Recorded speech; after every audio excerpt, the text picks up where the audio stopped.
In the bustling city of Lagos, Adetunde Balogun was a man who seemed to have it all. Tall, handsome, with caramel brown skin and a smile that could make strangers stop mid-step.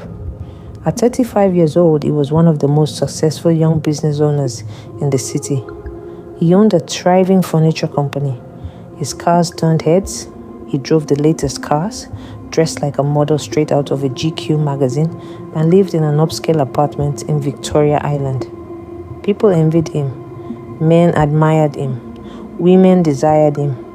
Yet behind the polished charm and expensive cologne, there was a private shame, one he had carried since his teenage years. Despite all his wealth and charm, there was one thing he hated about himself: his small manhood, so small that it had become a shadow over his confidence. After football practice, he avoided showers after sports. As a man, he had mastered the art of baggy trousers and discreetly turning off the lights during intimacy. He could handle business deals worth millions, but not the silent judgment he feared from a woman in bed. But in his heart, he feared that the moment any woman saw it, her affection would vanish like smoke. For years, he had learned to live with it. One evening, at a charity gala, Adetunde met Zuri, a dazzling university student with model-like features and a taste for designer labels. She was everything a man could dream of: ambitious, intelligent, and beautiful. They started dating, and their chemistry was instant. They clicked instantly. Her laughter came easy. Her eyes sparkled when he spoke. After weeks of late-night calls and expensive dates, Zuri visited his luxurious house for dinner. They shared wine, swapped stories, and before they knew it, the city outside had gone dark. "It's too late to go home," he told her gently. She agreed to stay. That night, passion overpowered restraint. By morning, Zuri's tone was cold. She dressed quickly and left. He called, she didn't answer. He texted, she ignored him. Finally, a week later, a single message arrived. "Adetunde, I'm disappointed in what I saw. Let's just end things here." It was like a blade to his chest. He felt really bad. Months later, he met Nora at the cafe, a gorgeous single mother. She was warm, soft-spoken, and seemed grateful for his affection. She was caring, devoted to her young son, and seemed to love Adetunde for who he was. Adetunde thought to himself, maybe a single mother won't care about size. Convinced she might not judge him, determined to lock her down before she found out, he rushed their relationship. He showered her with gifts, paid her son's school fees, and proposed within months. Several times she made advances at him, but he told her that this should wait till after their wedding. She was marveled at his response because men like that are rare. They planned the wedding, but one evening, temptation overpowered him, and they spent the night together. The next day, Adetunde noticed a subtle shift. It wasn't something he could fully explain. Her warmth had cooled. Her laughter no longer flowed freely. The woman who once greeted him with long hugs and gentle words now seemed wrapped in a shell. Days turned into weeks. The change became undeniable. She no longer sent him random "I miss you" texts. Sometimes she would go 2-3 days without a single call. When they were together, she seemed distracted, her eyes always darting to her phone, her smile feeling borrowed rather than real. One evening, Adetunde came home from work, hoping to call and share the little joys and frustrations of the day. Instead, he froze in the doorway. Her suitcase was open on the bed, clothes neatly folded inside. "Are you leaving?" he asked, his voice low but tight. She looked up with a smile far too casual for the moment. "No, I'm just sorting out old clothes to give away," she said, her tone too light, almost rehearsed.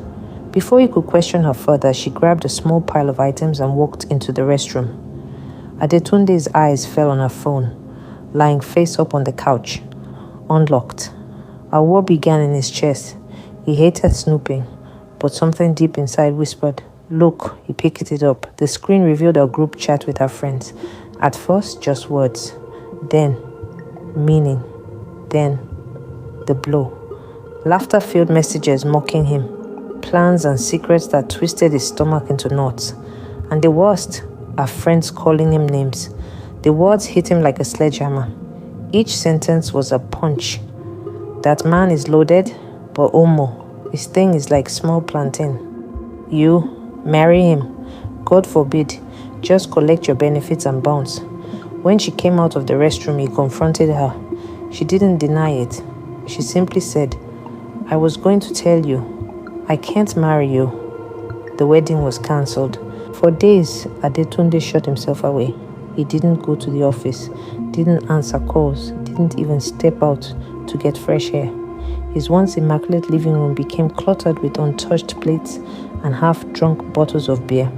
The shame had returned, but this time it was heavier. Then came Chioma, a gentle, intelligent woman with clear brown eyes that seemed to see straight into a man's soul, and a calm smile that had a way of softening even the hardest day. She carried herself with quiet dignity, speaking in a measured tone that made people lean in just to listen. Chioma was a virgin, untouched by the chaos of fleeting romance, and unlike the others before her, she seemed utterly uninterested in flashy wealth or shallow appearances. They met at the small library tucked into a corner street near Adetunde's office, the kind of place that smelled of paper, dust, and old wisdom. She had been standing by the history section, her head tilted slightly as she read the back of a book when their eyes met. At first, Adetunde was excited. There was something about her that felt fresh, untainted by the games he had grown used to. But then, as her laughter echoed softly between the bookshelves, it hit him again. His little secret, the one thing he could never say out loud. It lingered in the back of his mind like a shadow, making every smile from her feel like a test he might one day fail.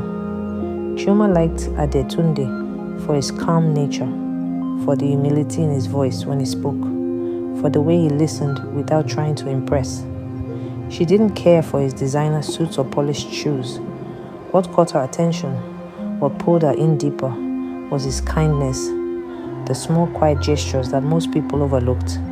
She was genuinely in love with him, a heart wide open and unguarded. But Adetunde, he was hesitant. He couldn't fully reciprocate, not because she lacked anything, but because the ghosts of his past relationships still whispered to him, warning him not to trust too quickly. He had built walls around his heart. He kept her at arm's length. I would tell her the truth before she finds out. He sat her down and confessed everything. To his surprise, she didn't flinch. Adetunde, that doesn't change how I feel about you. I love you for you, Adetunde, she said, not for what you have between your legs. Yet he doubted her. A small voice whispered, she's just pretending. She will leave like the rest. One night, scrolling through social media, he saw it. African herb body enhancement, natural permanent results.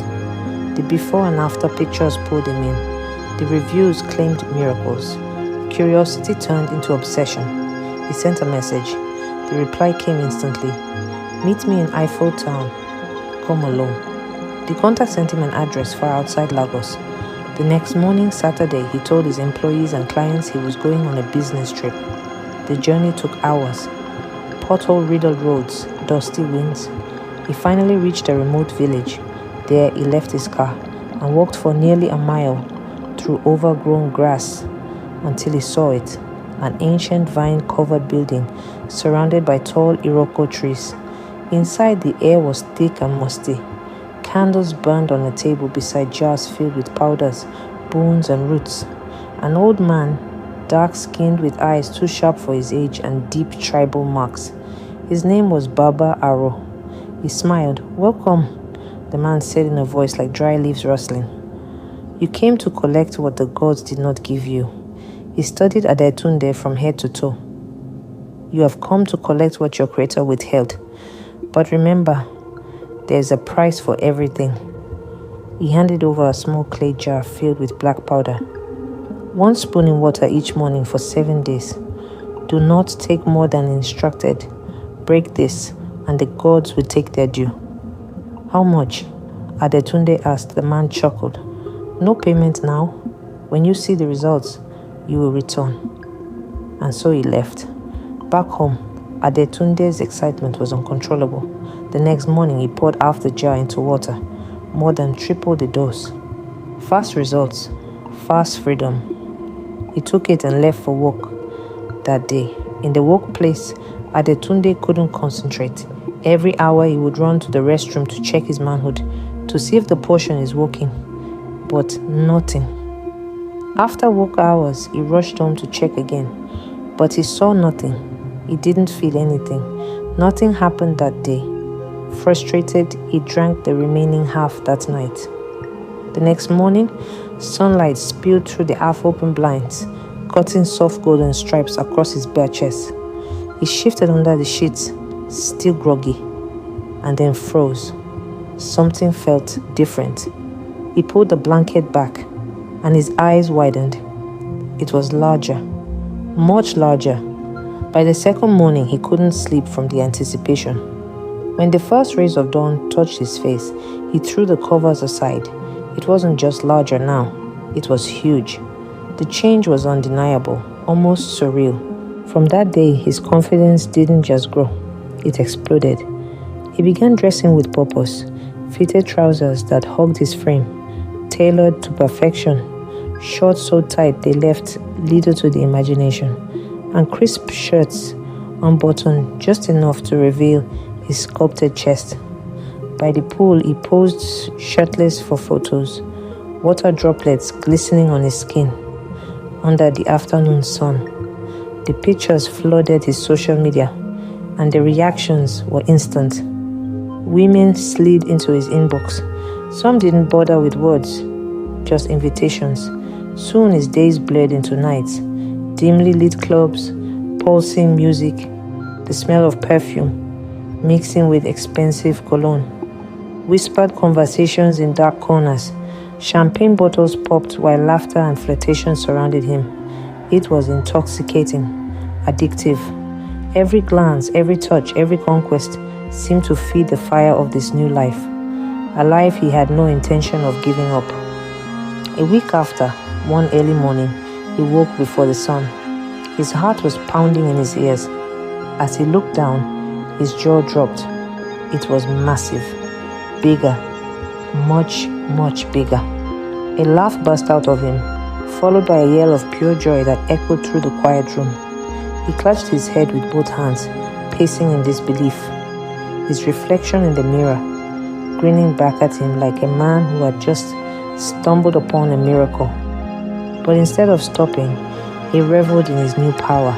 He posted poolside pictures in tight shorts. He partied, he bragged, he indulged.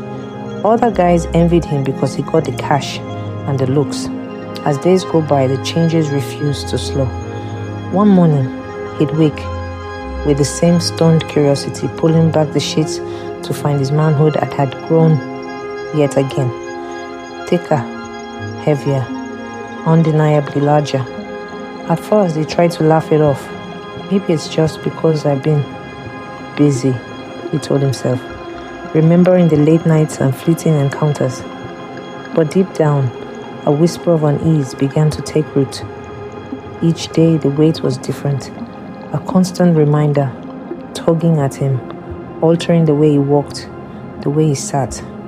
Even the seams of his tailored trousers strained against it. When he caught his reflection, he noticed the way his stance had subtly shifted, as if adjusting to carry something precious and powerful. It was no longer just a change. It was a transformation that demanded to be noticed, and it wasn't stopping. Day by day, it kept growing and growing. Clothes no longer fit. Sleep became difficult. Walking was awkward. He woke up one morning to find it still growing, even when flaccid. His skin stretched until it hurt to touch. The veins bulged like twisted ropes. Walking became awkward. Sleeping was uncomfortable. It became so heavy that his back and waist began to ache. Then came the pain. By nightfall, fever gripped him. His body shivered uncontrollably. In the mirror, he saw something impossible. Faint black markings snaking from his groin up his stomach, glowing faintly under the light. He woke up next day to find it had grown to a grotesque size, swollen like a monstrous limb. His heartbeat raced as he noticed it was still pulsing, growing. The old man's warning rang in his head. He tried calling the number from the social media page. It was disconnected. What have I done? He whispered, panic clawing at his throat.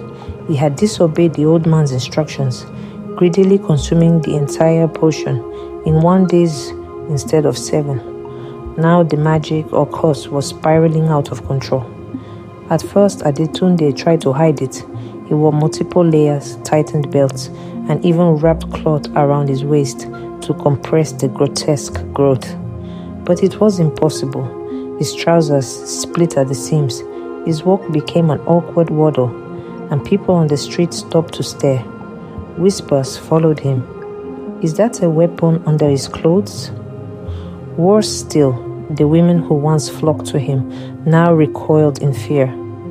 The very thing he had sought to enlarge had become a grotesque burden. Terrified, Adetunde rushed back to the dilapidated building where he had met the old man, his heart pounding with every step. The once overgrown path now seemed darker, the trees whispering as if warning him to turn back. But desperation pushed him forward. When he arrived, the door creaked open on its own, revealing the same dimly lit room. The air was thick with the scent of herbs and something metallic, like old blood. And there, sitting in the same wooden chair, was the old man, his yellowed eyes gleaming in the shadows. I knew you would return, the old man rasped, his voice like dry leaves scraping against stone. Adetunde fell to his knees, his voice trembling. Please, you must help me. It won't stop growing. I didn't follow your instructions. The old man's lips curled into a slow, knowing smile. Of course you didn't. Men like you never do. He leaned forward, his bony fingers stippled.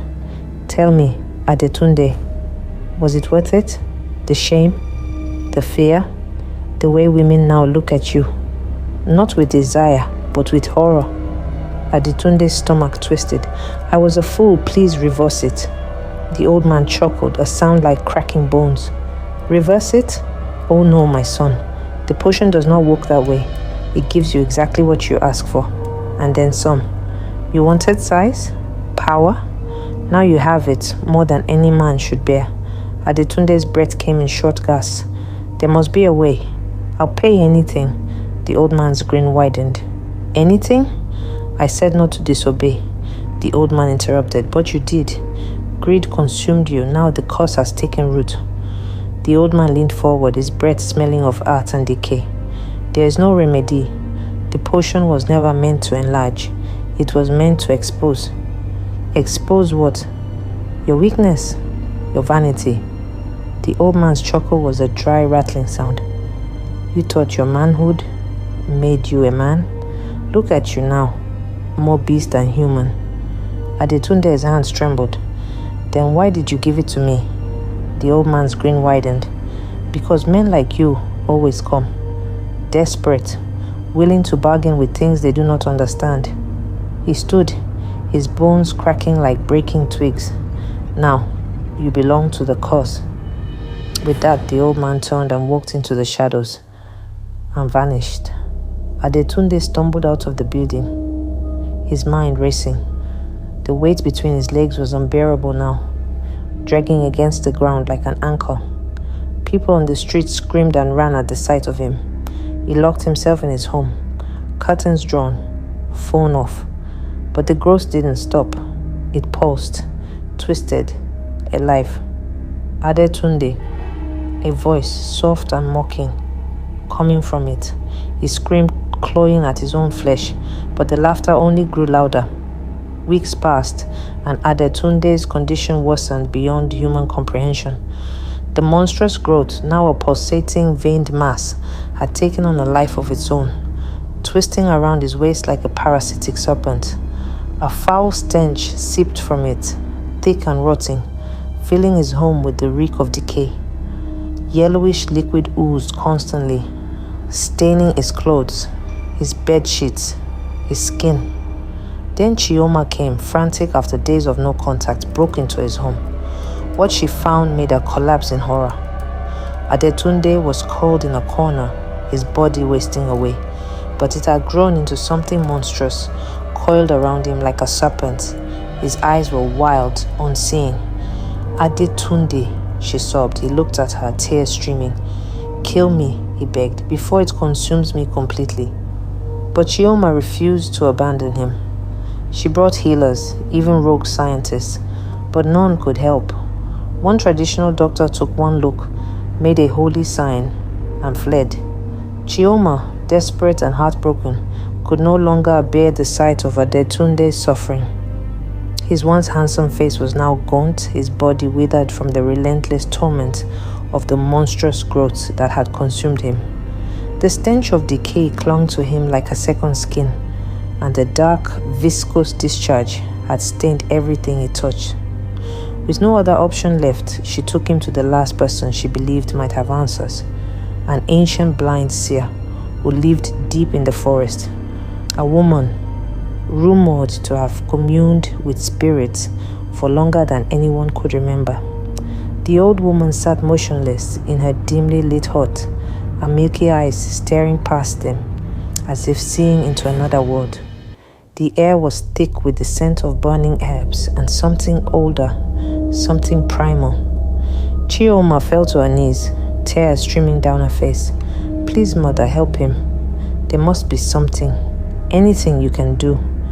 The seer reached out with gnarled fingers, tracing the air around Adetunde's trembling form. Then she recoiled as if boned. This is no ordinary curse, she whispered, her voice like dry wind through dead leaves. He did not just disobey, he defied the natural order. The spirits have claimed him. There is no remedy now. It is too late. Adetunde let out a broken sob, his body shaking. Chioma clutched his hand, her own tears falling onto his scarred skin. Then what do we do? She begged. The old woman turned her face away. Take him home. Let him die where his ancestors can find him. With heavy hearts, Chioma arranged for Adetunde to be taken back to his ancestral village, a place he had not seen in years. The journey was slow and agonizing. Every bump in the road made him groan in pain, and by the time they arrived, he was barely conscious. The villagers, though horrified by his condition, did not turn him away. They remembered the proud, successful man he had once been and mourned what he had become. His childhood home was prepared, a small hut where his mother had once lived, now empty and waiting. Chioma stayed by his side, wiping his brow, whispering prayers, and holding his hand as his breath grew shallower. On the third night, Adetunde stirred. His eyes, though sunken and bloodshot, were clearer than they had been in weeks. Chioma, he rasped. She leaned close, her heart pounding. I'm sorry, he whispered. I was a fool. She squeezed his hand, tears falling freely. Shh. Don't speak. Just rest. But Adetunde's gaze drifted past her toward the doorway, where the moonlight spilled silver onto the dirt floor. His lips moved, forming silent words, as if he saw something she could not. Then his chest stilled. He was gone.